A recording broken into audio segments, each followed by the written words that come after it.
இருக்கிற சூர்யாஸ் சாட்டர்டே படத்தை பற்றி பார்க்க போகிறோம். சூர்யாஸ் சாட்டர்டே இந்த படத்துடைய கதையை பற்றி பார்த்தோம்னா, படத்துடைய ஆரம்பத்தில் ஹீரோ சின்ன பையனாக இருக்கும்போது ரொம்ப கோவக்காரனாக இருக்கார். எது எடுத்தாலும் அடி வம்பு வளர்க்கணும்னு போயிடுறாரு. இதனால் குடும்பத்தில் பெரிய பிரச்சனையாக இருக்குது. இதுக்கிடையில் அவங்க அம்மாவுக்கு வந்து ரொம்ப உடம்பு சரியில்லாமல் போயிடுது. அவங்க ஒரு நாட்களில் எண்ணிக்கிட்டு இருக்காங்க. இந்த சூழ்நிலையில் பையனை கூப்பிட்டு ஒரு அட்வைஸ் பண்ணுறாங்க.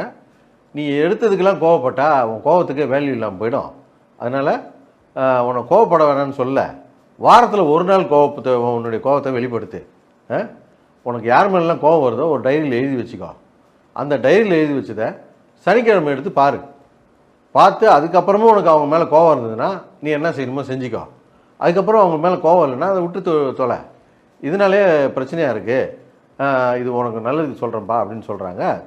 இதை சின்ன வயசுலேருந்து ஹீரோ கடைப்பிடிக்கிறாரு. இதே சமயத்தில் ஹீரோயின் வந்து சின்ன பொண்ணாக இருக்கும்போது இவருடைய மாமா பொண்ணு தான். இவங்க மாமா குடிகாரராக இருக்கிறதுனால ஓயாமல் குடிச்சுக்கிட்டு வந்து இவங்க அம்மாவை அடிக்கிறதுனால ஹீரோவுடைய அம்மா ஹீரோயினையும் அவங்க அம்மாவையும் யாருக்கும் தெரியாமல் வேற ஒரு ஊருக்கு அனுப்பி வச்சிடுறாங்க. ஹீரோவுக்கு ஹீரோயின் மேலே சின்ன வயசுலேயே பிரியும். ஆனால் ஹீரோயினுக்கு இவன் ரவுடி பையலாக இருக்கானேன்னு சொல்லிட்டு ஒரு பயம் கலந்த இது இருக்குது. அதனால் அவங்க வேறு ஊருக்கு போயிடுறாங்க. எங்கே போனாங்கன்றது ஹீரோவுக்கும் தெரியாது. இப்போது ஹீரோ வளர்ந்து பெரிய பையனாகும்போது அந்த ஏரியாவுக்கு ஒரு டெரரான ஒரு இன்ஸ்பெக்டர் வர்றாரு. அந்த இன்ஸ்பெக்டர் எப்படிப்பட்டவர்னா, எடுத்ததுக்கெல்லாம் கோவப்படுவார். கோவப்பட்டால் என்ன பண்ணுவார்னா, அவருடைய ஜூரிஸ்டிக்ஷனில் ஒரு செட்டில்மெண்ட் ஏரியா இருக்கும். அந்த ஏரியாவில் இருக்கிற ஜனங்களை கூப்பிட்டு வந்து ஓயாமல் அடிக்கிறது தான் அவருக்கு வேலை. இப்போது ஹீரோ கண்ணு முன்னால் பார்க்குற தப்பெல்லாம் தட்டி கேட்குறவர் இப்போது இந்த தப்பை நோட் பண்ணி வச்சுக்கிறாரு. இப்போது ஒரு குறிப்பிட்ட நாளில் வில்லனை அடிக்க போகிறாரா இல்லையா, அதுக்கப்புறம் என்ன ஆகுது அப்படிங்கிறது ஒரு கதை. இந்த கதை தெலுங்கு சினிமாவுக்கு ஏற்ற ஒரு மொரட்டு மசாலா கதை தான். இதை திரைக்கதையாக சுவாரஸ்யப்படுத்த கோட்டை விட்டுட்டாங்க அப்படின்னு தான் சொல்லணும். குறிப்பாக சொல்லப்போனால் ஹீரோ பெரிய கோவக்காரரு. இவர் எல்லா நாளும் ஆளுங்களை போட்டு அடிக்க மாட்டார்.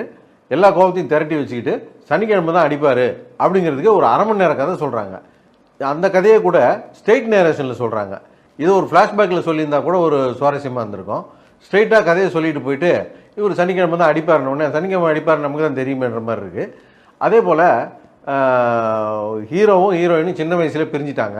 ஆனால் இவங்க பெருசான பிறகு சந்திக்கிறாங்க. ரெண்டு பேருக்குமே இவங்க ரெண்டு பேரும் யாருன்னு தெரியல.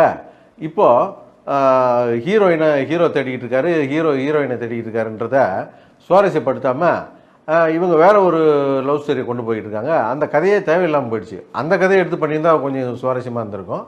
அதே போல் ஒரு அரை மணி நேரத்துக்கு பிறகு எஸ்ஜே சூர்யா வந்த பிறகு தான் கதையே ஓரளவுக்கு நிமிந்துச்சு. அந்த எஸ்ஜே சூர்யா கதையிலே கூட ஒரே ஒரு ஊரில் ஒரே ஒரு போலீஸ் ஸ்டேஷன், அந்த ஒரே ஒரு போலீஸ் ஸ்டேஷனில் ஒரே ஒரு இன்ஸ்பெக்டர்.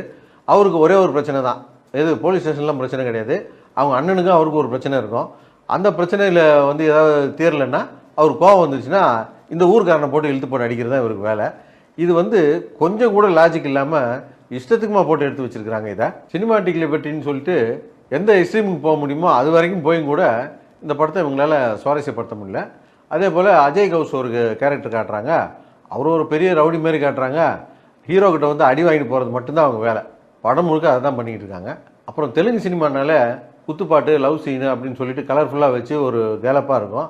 அதுக்கெல்லாம் இந்த படத்தில் வாய்ப்பு இல்லாமல் போயிடுச்சு. இந்த முரளி சர்மாவும் எஸ்ஜே சூர்யாவும் சந்திக்கிற சீன்லேருந்து படம் செகண்ட் ஹாஃபில் கொஞ்சம் ஓகேவாக இருந்தது. கடைசி ஒரு 15 நிமிஷம்லாம் கதையே எஸ்ஜே சூர்யா கைக்கு போனதுனால அவர் கொஞ்சம் ஹோல்டு பண்ணார். அதனால் அந்த ஒரு 15 நிமிஷம் கொஞ்சம் அசிங்கப்படியாக இருந்தது. மொத்தத்தில் இந்த படம் எப்படி இருக்குது அப்படின்னு கேட்டிங்கன்னா, நம்ம ஏற்கனவே சொன்ன மாதிரி இது ஒரு தெலுங்கு படத்துக்கு ஏற்ற நல்ல மொரட்டு மசாலா கதை தான். இந்த மசாலா கதையை கொஞ்சம் பட்டி டிங்கரிங் பார்த்து நல்ல திரைக்கதை பண்ணியிருந்தாங்கன்னா நிறையா விசிலும் கைதட்டலும் வாங்கியிருக்கக்கூடிய ஒரு படம் தான். ஆனால் கோட்டை விட்டுட்டாங்க. ஹீரோ கதைப்படி பார்த்தீங்கன்னா அவருக்கு ஒரு வாரம் பூரா என்ன கோவமோ அதை பூரா சேர்த்து வச்சு சனிக்கிழமை தான் அவருடைய கோவத்தை வெளிப்படுத்துவார்.